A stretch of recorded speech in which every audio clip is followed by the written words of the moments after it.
अब देखो गाइज, ये वाला जो सवाल है ये पॉलिटिकल साइंस और इंडियन पॉलिटी से जुड़ा है।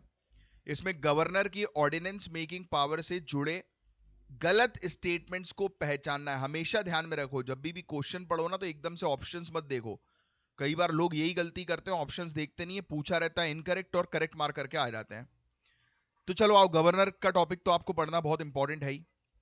पहला अगर मैं स्टेटमेंट देखूं तो पता है पहले स्टेटमेंट में क्या चीज नजर आ रही है कि गवर्नर की ऑर्डिनेंस मेकिंग पावर क्या डिस्क्रिशनरी होती है, क्या मनमानी पावर होती है? गवर्नर गवर्नर जो है अपनी मन मर्जी से ऑर्डिनेंस बना सकते हैं क्या?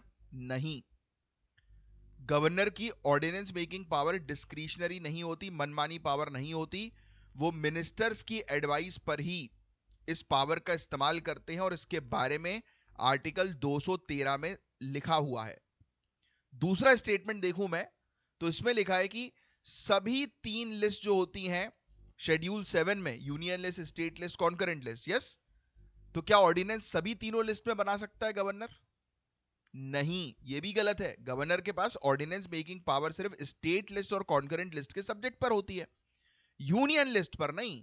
यूनियन लिस्ट के विषयों पर सिर्फ ऑनरेबल प्रेसिडेंट ही ऑर्डिनेंस बना सकते हैं।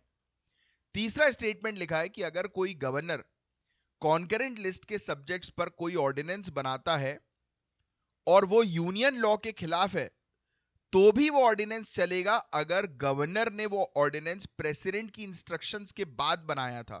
तो ये सही है। अगर ऑनरेबल प्रेसिडेंट बोलेंगे कि भाई चलो कॉन्करेंट लिस्ट में मौजूद जो सब्जेक्ट है उस पर आप ऑर्डिनेंस बनाओ, और वो ऑर्डिनेंस अगर यूनियन गवर्नमेंट के किसी कानून के साथ लड़ जाता है, कॉन्फ्लिक्ट कर जाता है, तो भी इस केस में गवर्नर के द्वारा बनाया गया ऑर्डिनेंस जो है वो मान्य होगा, क्योंकि उस ऑर्डिनेंस को बनाने का इंस्ट्रक्शन डायरेक्टली ऑनरेबल प्रेसिडेंट ने दिया था। और ये बकायदा हमें आर्टिकल 213 क्लॉज 2 में देखने को मिल जाता है। तो तीसरा वाला ऑप्शन इसमें सही है, बट क्वेश्चन पूछा था कि गलत कौन सा है, तो 1 और 2 जो है वो गलत है। समझे आप? तो इस पर अच्छी पकड़ बना के रखो, क्वेश्चन देखो, गवर्नर के टॉपिक को, प्रेसिडेंट के टॉपिक को अच्छे से पढ़ना है।